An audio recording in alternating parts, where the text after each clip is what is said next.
انتہائی ذلیل درجے کے کمینے لوگ جو ہے بٹھا دیے گئے ہیں.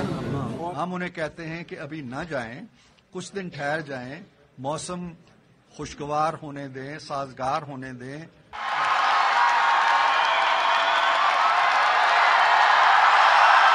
جس میں army chief general Asim Munir پر سفری پابندیاں لگانے کی بات ہوئی، ان کے ویزا پر پابندیاں لگانے کی بات ہوئی. ان کے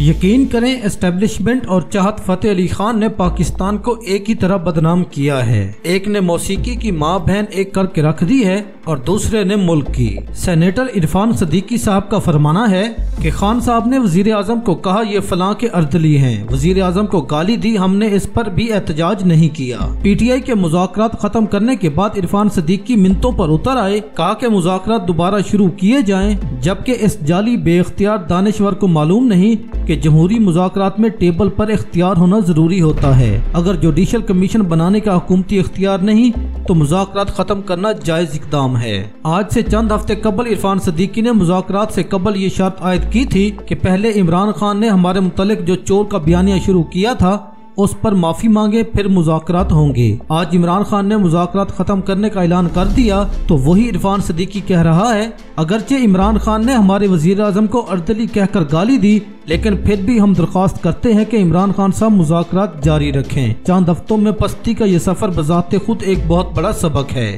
محسن نقوی نے کانگریس مین جو ولسن سے ملنے کے بعد اپنے چینل پر ویڈیوز چلوائیں کہ میری کانگریس مین سے ملاقات ہوئی ہے اور میں نے ٹرمپ کی حلف برداری میں شرکت کی ہے. اس کانگریس مین نے محسن نقوی سے ملاقات کے چند لمحے بعد فری عمران خان کا ٹویٹ کر کے ان کو ان کی اوقات یاد دلوا دی. عملی وزیر اعظم پاکستان محسن نقوی نے نگران وزیر اعلیٰ، وزیر داخلہ اور پی سی بی چیئرمین شپ کا کامیابی کے بعد بطور وزیر خارجہ ایسا شاندار کام کیا ہے کہ امریکی ریپریزنٹیٹو رچرڈ ولسن سے ملاقات کے فوراً بعد انہوں نے فری عمران خان کا ٹویٹ داغ دیا. محسن نقوی کو شاید پاکستانی سفارت خانے نے منت ترلے کر کے کانگریس مین جو ولسن سے ملاقات کا وقت دلوایا، جو کانگریس کی آرمز کمیٹی کا بھی رکن ہے. نقوی اس سے ملاقات کر کے جیسے ہی نکلا اس نے اپنے چینل پر یہ مضاحکہ خیز تصاویر اور ویڈیوز چلوائیں تو ساتھ ہی جو ولسن نے بھی عمران خان کو رہا کرو کی ٹویٹ کر دی. کیا اتفاقاً ہو رہا ہے یہ سب کچھ؟ لگتا نہیں جو ولسن کو ایسی ٹویٹ کی پہلے کیوں ضرورت نہ پڑی اور ملاقات کے بعد اس نے یہ ٹویٹ کیوں ضروری سمجھی. اس پر روشنی لندن میں پاکستانی نژاد صحافی سعید افریدی نے ڈالی ہے.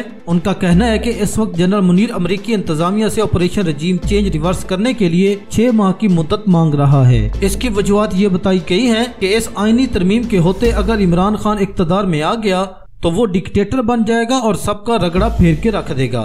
یہ درست ہے کہ عمران خان عوام میں بہت مقبول ہیں. پاکستانی عوام اپنا برا بھلا نہیں جانتے، ان کو قائل کرنا ہوگا.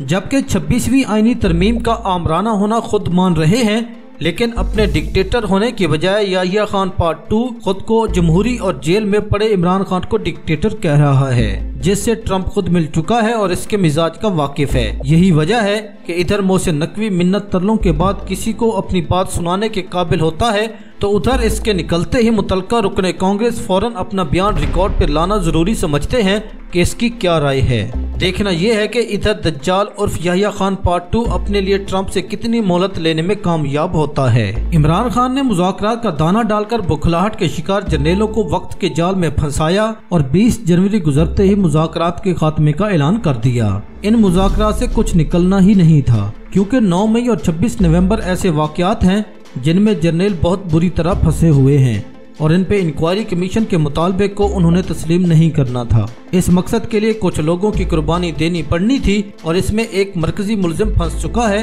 جو لنگڑا گھوڑا بن چکا ہے اور کوئی بھی ریس میں اس پر اعتبار کرنے کو تیار نہیں. اس لیے وہ پشاور بھی پہنچا اور گوہر سے بھی ملاقاتیں کرتا پھرتا ہے. خان کو بھی ریکویسٹ بھجواتا ہے مگر اب بہت دیر ہو چکی ہے. گزرا دن اسٹیبلشمنٹ پر ملکی تاریخ کا سخت ترین دن تھا جب امریکی کانگریس میں 26 نومبر قتل عام، مینڈیٹ چوری اور انسانی حقوق کی شدید پامالیوں کے حوالے سے کانگریس مینس کی بریفنگ ہوئی. یہ گلی محلے کا معاملہ نہیں ہے بلکہ سپر پاور کی پارلیمان میں اس پر تفصیلی بریفنگ ہوئی ہے. اس کے نتائج کا علم فوج، پی پی اور نون لیگ کو بھی ہے. اس بریفنگ میں انسانی حقوق کی پامالیوں پر اس رجیم پہ عالمی پابندیوں کے مطالبات بھی اٹھے ہیں اور آرمی چیف کے خلاف انسانی حقوق کی خلاف ورزیوں کے کیسز بھی. یہ رجیم نہ صرف پاکستان میں لڑکھڑا رہی ہے